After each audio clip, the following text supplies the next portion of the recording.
그들이 산에서 내려올 때에 예수께서 경고하시되 인자가 죽은 자 가운데서 살아날 때까지는 본 것을 아무에게도 이르지 말라 하시니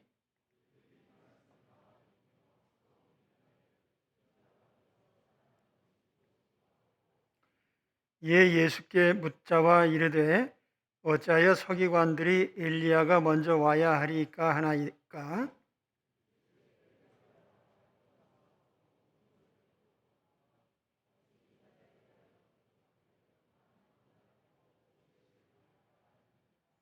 같이 봅니다. 그러나 내가 너희에게 이르노니 엘리야가 왔으되 기록한 바와 같이 사람들이 함부로 대우하였느니라 하시니라. 아멘. 왜 메시아가 죽어야 하나? 오늘 말씀의 제목입니다. 9절에 보시면 그들이 산에서 내려올 때에 예수께서 경고하시되, 산에서 내려올 때는 변화산에서 주님의 모습이 영광스럽게 변화된 그 장면을 목격했던 세 제자에게 명령을 하신 겁니다. 경고하시되라고 되어 있는데 종전의 개혁 성경에는 경계하시되, 영문 성경에도 보면은 commanded, 명령을 했다, charged, 어떤 의무를 부과했다는 뜻이죠. Gave them orders, 명령을 하달했다, 이런 식으로 이제 번역했는데 상당히 강한 어조로 말씀하신 겁니다. 무슨 말씀입니까? 인자가 죽은 자 가운데서 살아날 때까지는 본 것을 아무에게도 이르지 말라.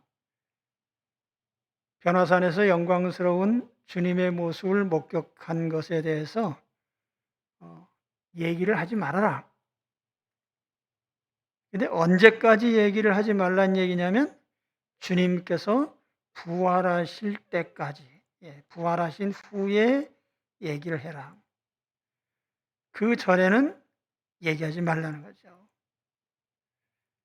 그래서 베드로 사도나 요한 사도나 주님이 부활하신 후에는 아주 열심히 증거를 했지만 사실은 부활하기 전에는 그렇게 증거할 수가 없었어요.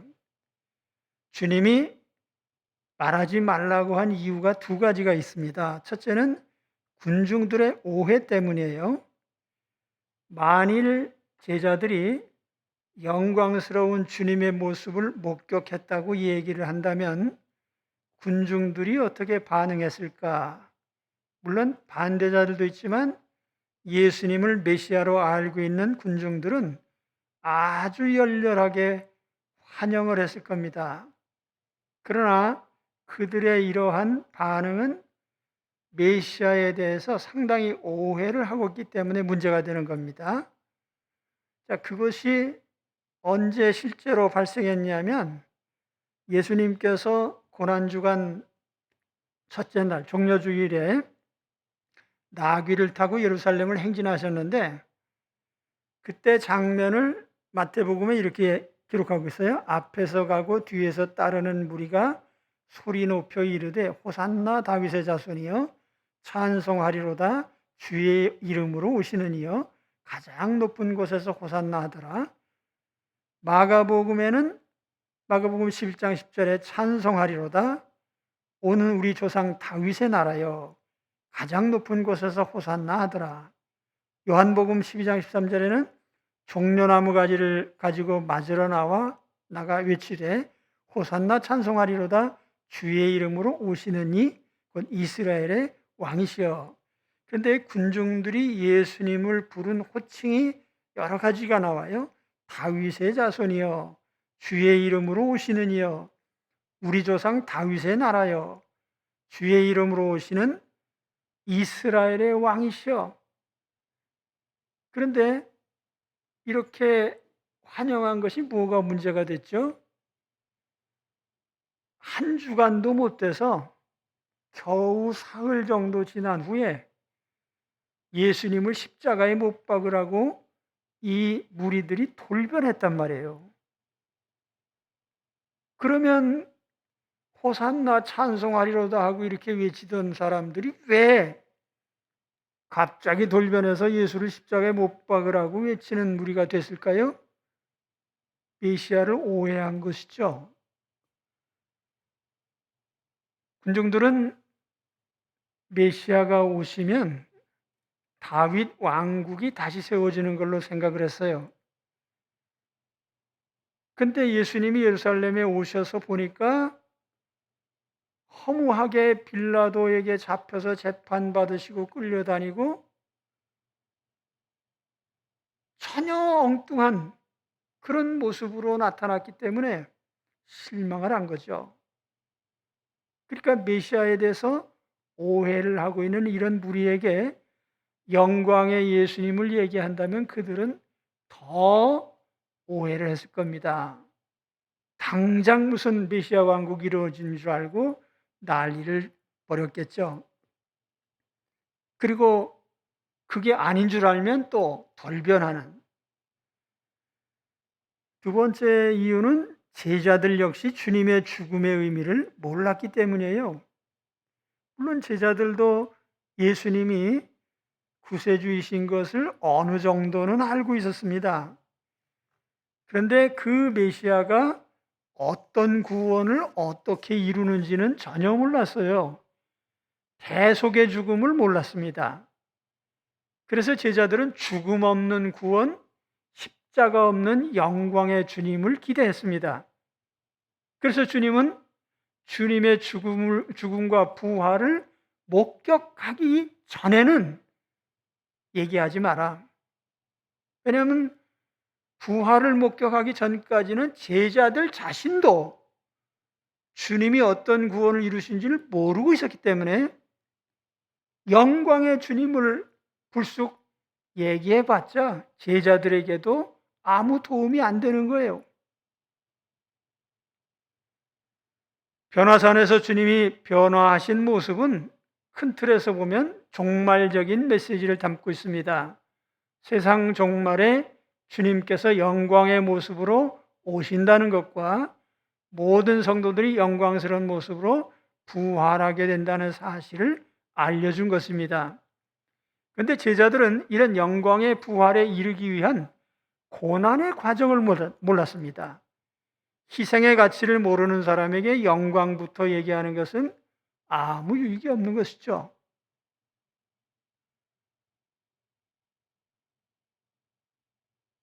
죽은 자 가운데서 살아나는 것이 무엇일까? 제자들에게 도무지 이해가 되지 않는 부분이 바로 그 점이에요. 메시아가 왜 죽어야 하나? 10절에 보시면 그들이 이 말씀을 마음에 두며 서로 문의하되 죽은 자 가운데서 살아난 것이 무엇일까? 여기 서로 문의를 했다고 했어요. 헬라어로 수제테오란 말인데 수란 말은 함께라는 뜻이에요.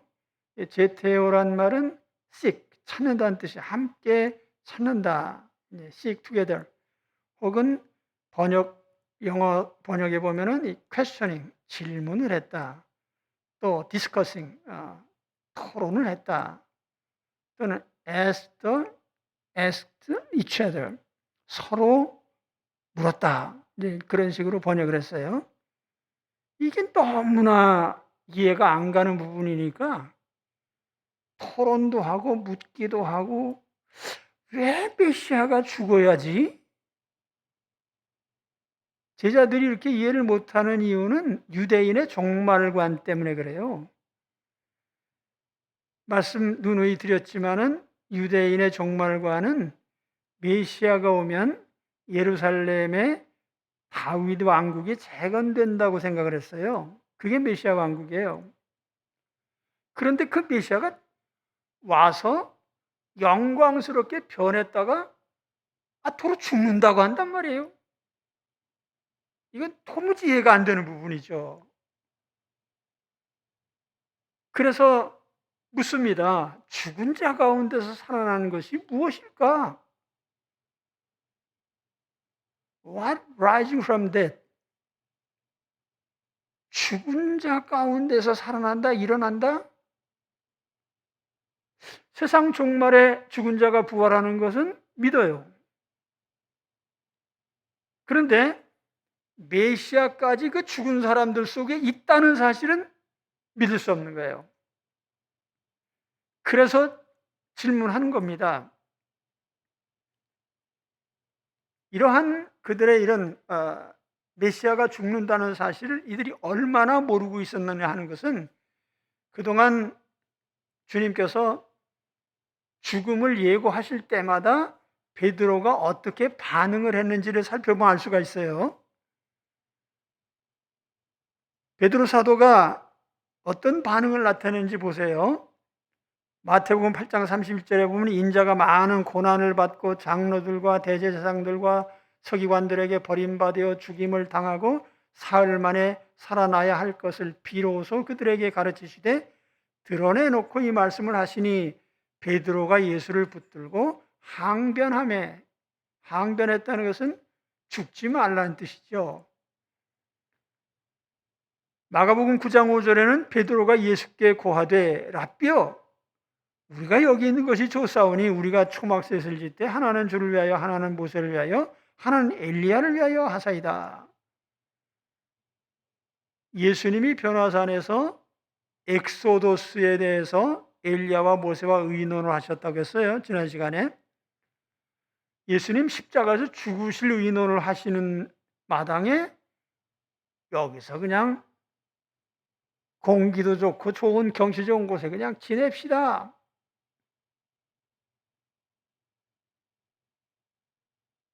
마가복음 9장 31, 32절에 보면은 이는 제자들을 가르치시며 또 인자가 사람들 손에 넘겨져 죽임을 당하고 죽은 지 3일 만에 살아나리라는 것을 말씀하셨기 때문이더라. 그러나 제자들은 이 말씀을 깨닫지 못하고 묻기도 두려워하더라. 그러니까 주님의 죽으심에 대해서 베드로는 항변을 하고 오히려 영광스럽게 변화되셨을 때에는 이대로 그냥 갑시다라고 얘기를 했어요.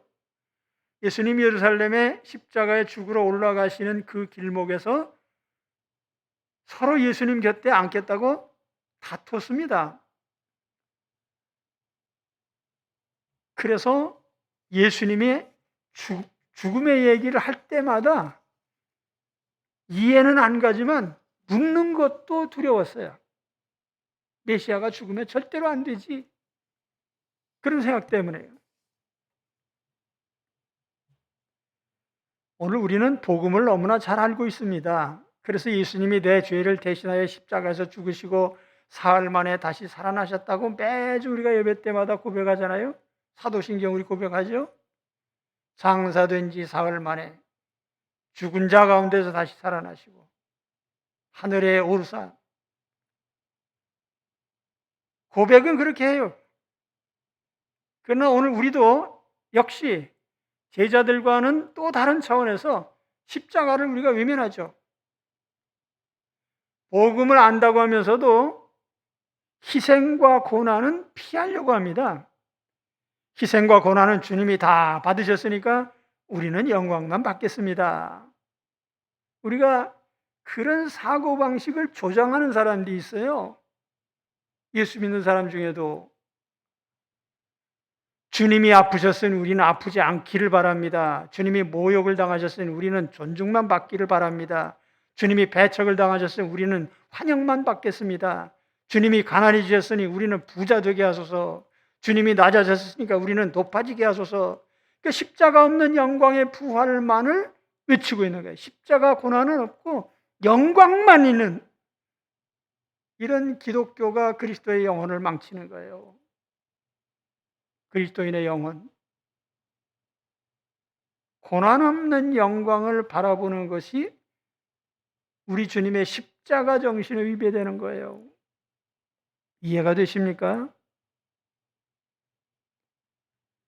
아멘도 안 하시네.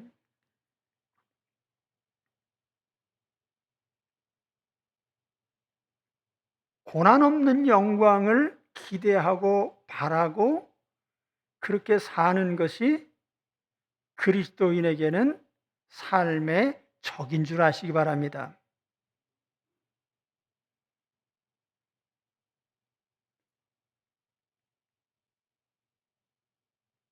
오늘 이 점을 강조하면서 말씀을 드리려고 하는데 큰 감동은 없는 것 같습니다. 뭐가 번쩍 일어나야 감동이 되고, 근데 사실은 이게 복음의 핵심이고요. 우리 그리스도인의 삶의 가장 핵심적인 지침이에요. 자, 다음 장면은 엘리야에 대한 이야기입니다. 어찌하여 엘리야가 먼저 와야만 한다고 합니까? 제자들은 메시아에 대한 이야기를 잠시 접어두고 엘리야 얘기를 꺼냅니다. 더 이상 이제 메시아가 죽는다는 얘기는 더 이상 입 밖에 내기도 싫고 그 얘기를 함께 나누기도 이제는 싫었던 거예요. 엘리야 얘기를 갑자기 하는 겁니다. 11절에 보시면 이에 예수께 묻자봐 이르되 어찌하여 서기관들이 엘리야가 먼저 와야 하리라 하나이까? 자, 메시아가 오시기 전에 엘리야가 온다고 했습니다. 그것이 당시 서기관들, 랍비들이 가르쳤던 내용입니다. 또 그것이 유대인들이 생각하는 전통적인 견해이고요. 메시아가 오시기 전에 엘리야가 온다는 것은 성경이 예언한 내용입니다. 구약의 마지막 예언자가 말라기죠. 말라기 3장 1절에 보면 만군의 여호와가 이르노라 보라 내가 내 사자를 보내리니 그가 내 앞에서 길을 준비할 것이요 또 너희가 구하는 바 주가 갑자기 그의 성전에 임하시리니 곧 너희가 사모하는 바 언약의 사자가 임하실 것이라. 말라기 4장 5절에는 보라 여호와의 크고 두려운 날이 이르기 전에 내가 선지자 엘리야를 너희에게 보내리니 그가 아버지의 마음을 자녀에게로 돌이키게 하고 자녀들의 마음을 그들의 아버지에게로 돌이키게 하리라. 돌이키지 아니하면 두렵건대 내가 와서 저주로 그 땅을 칠까 하노라 하시니라. 그래서 메시아가 오시기 전에 메시아의 앞길을 준비하는 엘리야가 옵니다. 그 말씀대로 주님이 오시기 전에 엘리야가 왔어요. 그럼 그 엘리야가 누굽니까?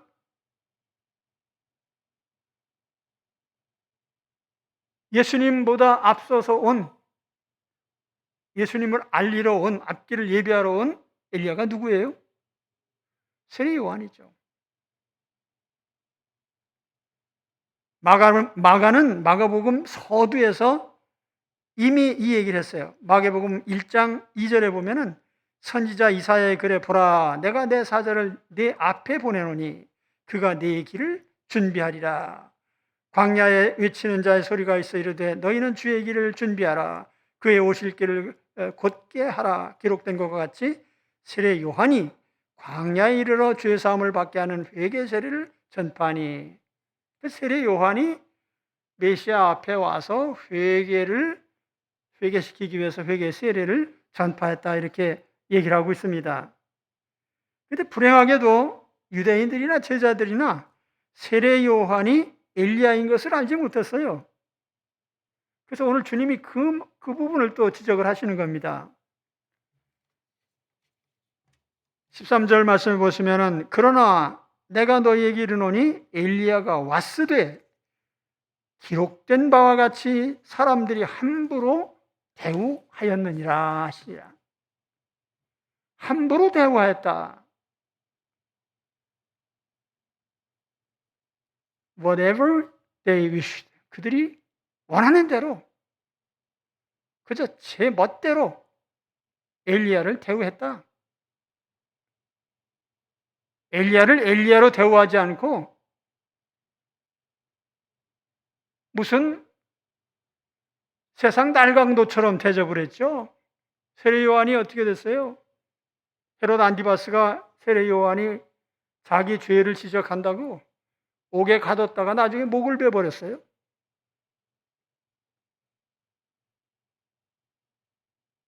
자, 메시아가 오셨다는 사실을 알리기 위해 세례 요한이 왔습니다. 그런데 그 세례 요한이 바로 그 엘리야인 것을 알아보지를 못했어요. 더군다나 그가 헤롯 안티파스에게 목배임을 당하고 나서 그가 엘리야라는 사실은 잊혀졌습니다.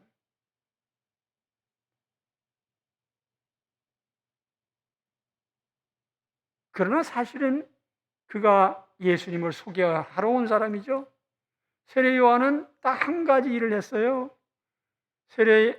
예수 그리스도가 요단강에서 세례 받으실 때 세례를 베푼 이 사람이 메시아라는 사실을 공인한 거예요. 그리고 사람들 앞에 세상 죄를 지고 가는 하나님의 어린 양이다. 그 메시아를 알린 거죠. 자, 그런데 핵심적인 문제가 뭡니까? 인자가 많은 고난을 받고 멸시를 당하리라. 세례 요한이 와서 메시아를 전한 것이 내용이 좀 이상해요. 자, 왕이 오셨습니다. 구세주가 오셨습니다. 이렇게 얘기를 하지 않고 세상 죄를 지고 가는 하나님의 어린 양이야. 제물이라고 말이에요.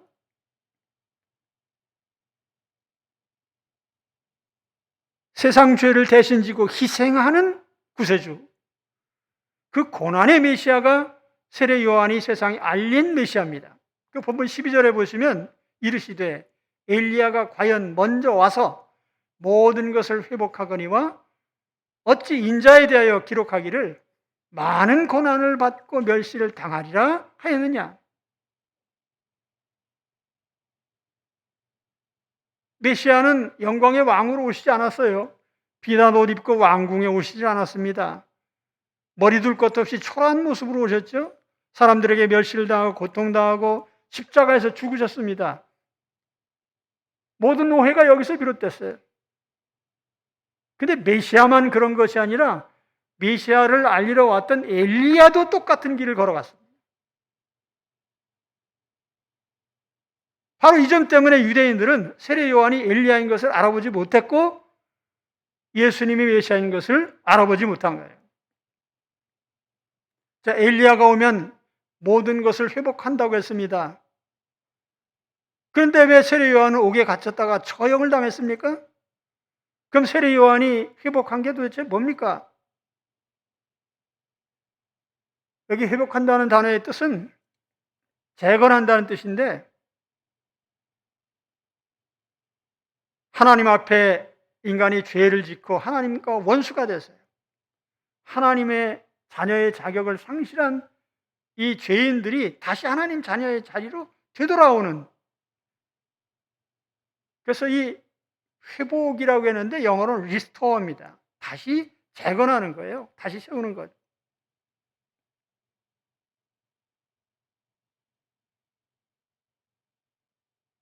그러니까 세례 요한이 그걸 다시 세우는 게 아니라 사실은 세례 요한이 메시아를 알림으로써 사람들이 회개하고 메시아를 영접함으로써 하나님께로 오게 되는 거죠. 자녀가 되게 되는 거죠. 메시아를 맞이하도록 회개시키는 일을 세례 요한이 했습니다. 근데 사람들이 이 세례 요한을 몰라보고 함부로 대한 거예요. 메시아도 똑같은 길을 걸어가셨지만 세례 요한도 그래요. 그러면 이 엘리야가, 세례 요한을 알리는 엘리야가 와서 고난받는다는 사실이 성경에 기록되어 있는가? 그렇습니다.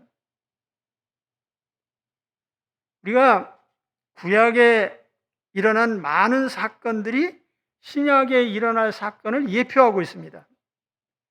그 중에 대표적인 게 열왕기상 19장이에요. 엘리야가 바알과 아세라 선지자 850명과 대결을 해서 승리를 했습니다. 그리고 다 처형을 했죠. 그때 이스라엘 왕 아합과 그의 아내 이세벨이 엘리야를 죽이려고 달려들었습니다. 이 이세벨은 정말 사악하고 아주 고약한 여성이죠. 성경에 나오는 구약 최고의 악녀입니다. 이세벨이 엘리야에 대해서 이렇게 얘기를 해요. 열왕기상 19장 2절에 보면 이세벨이 사신을 엘리야에게 보내 이르되 내가 내일 이맘때에는 반드시 네 생명을 저 사람들 중 한 사람의 생명과 같게 하리라. 내일 이맘때쯤까지 죽여버리겠다는 거예요. 그렇게 하지 않으면 신들이 내게 벌 위에 벌을 내림이 마땅하니라 하니라. 맹세하면서 죽이려고 했어요. 할 수 없이 엘리야가 도망을 갔잖아요. 근데 구약 성경에 이세벨과 복사판이 신약 성경에 나오는데 그게 바로 헤로디아입니다. 헤로디아가 한 일이 이세벨이 엘리야에게 한 일과 똑같아요.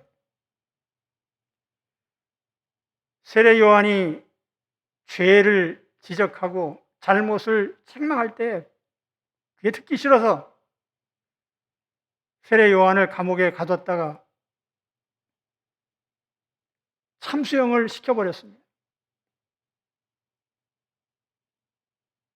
근데 헤로디아가 한 말 똑같아요.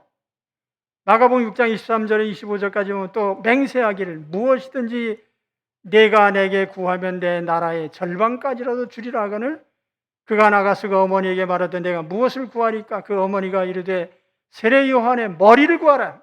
아니 그가 곧 왕에게 급히 들어가 구하여 이르되 세례 요한의 머리를 소반에 얹어 곧 내게 주기를 원하옵나이다.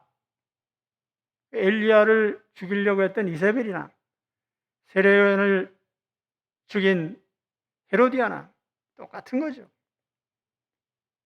마찬가지로 엘리야의 고난처럼 세례 요한도 똑같은 고난을 당한 거예요.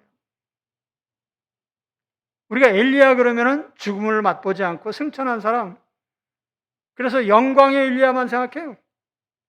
근데 사실은 엘리야는 아주 치열하게 목숨을 내놓고 우상과 싸우고요. 생명의 위협을 받은 사람이에요.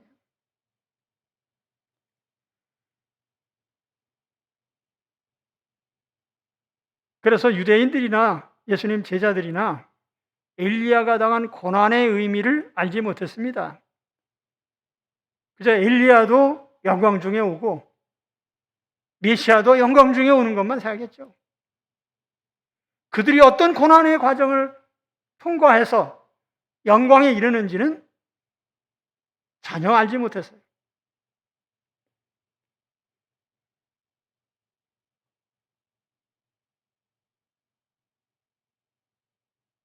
엘리야는 사람들의 마음을 회복하러 왔습니다.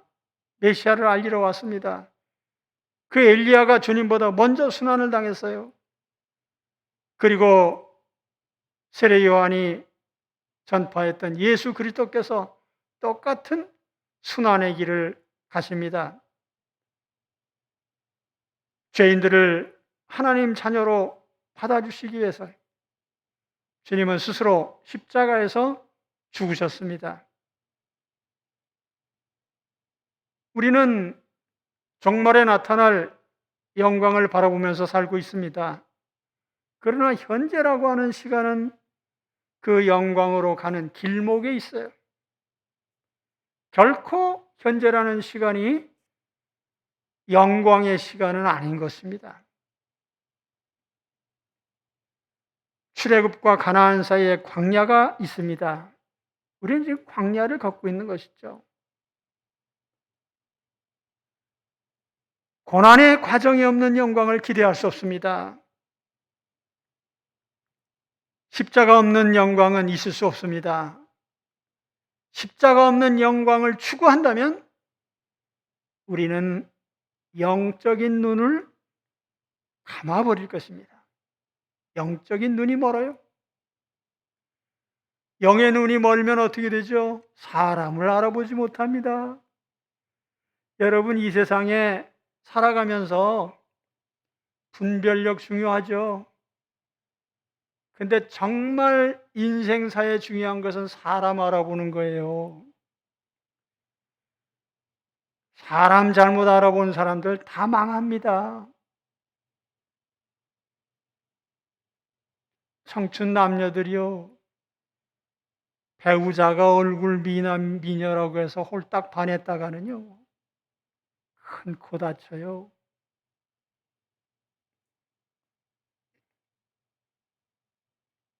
사람을 제대로 알아봐야, 사람을 분별할 줄 알아야 인생의 승리자가 됩니다. 마찬가지로 우리가 영적으로 영의 눈이 떠져서요, 엘리야를 알아보고 메시아를 알아보는 것이 우리의 가장 큰 축복입니다. 그러려고 하면 우리는 기본적으로 영광에 도달하기 위해서 고난의 십자가가 있다는 것을 알아야 돼요.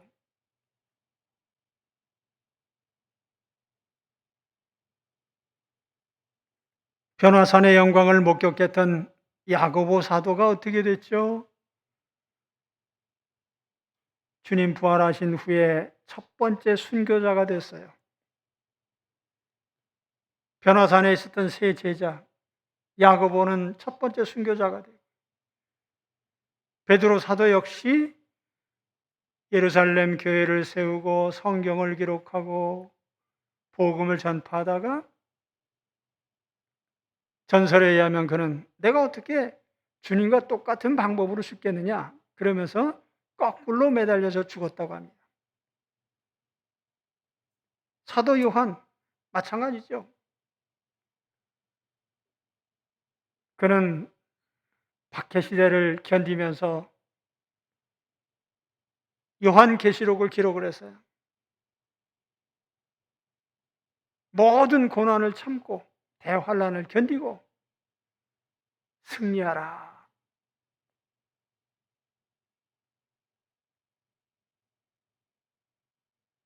베드로 사도는 특히 주님이 부활하시기 전까지는 엉뚱한 소리만 다 골라서 했는데 부활하신 후에는요, 오직 주님의 십자가. 그래서 베드로전서를 읽어보시면 3장, 4장 고난의 내용으로 가득 찹니다.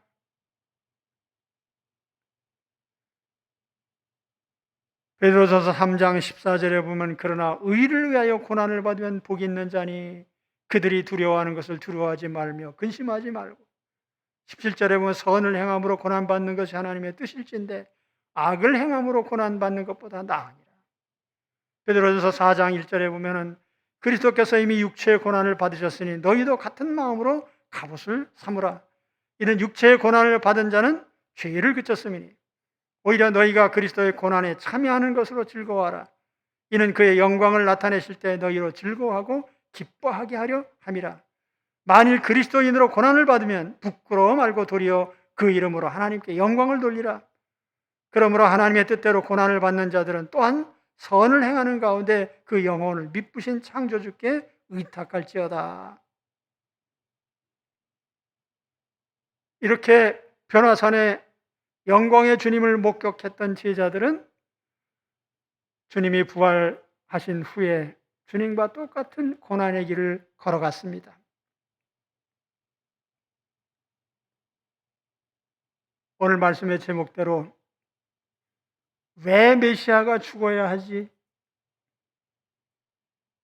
전혀 이해가 되지 않는 유대인으로서 이해되지 않는 이 질문에 대해서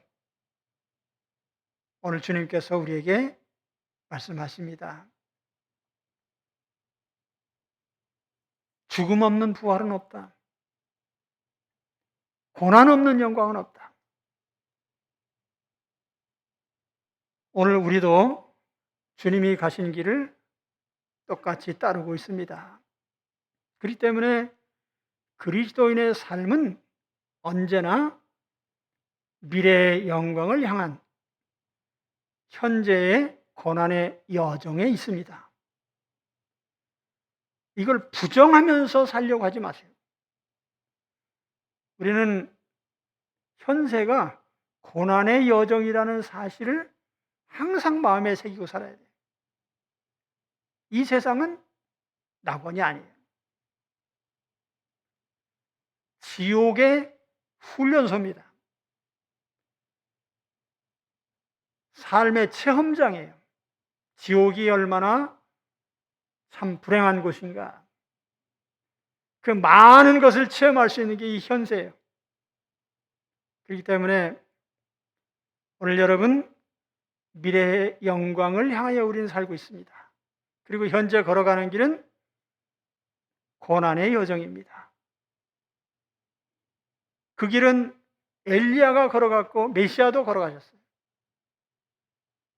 근데 사람들이 못 알아본 거예요. 왜? 영광만 바라봤기 때문에. 오늘 주 안에서 영광의 목표를 향하여 고난의 길을 흔쾌히 가시는 우리 성도들이 되시기를 주의 이름으로 축원합니다. 기도하겠습니다.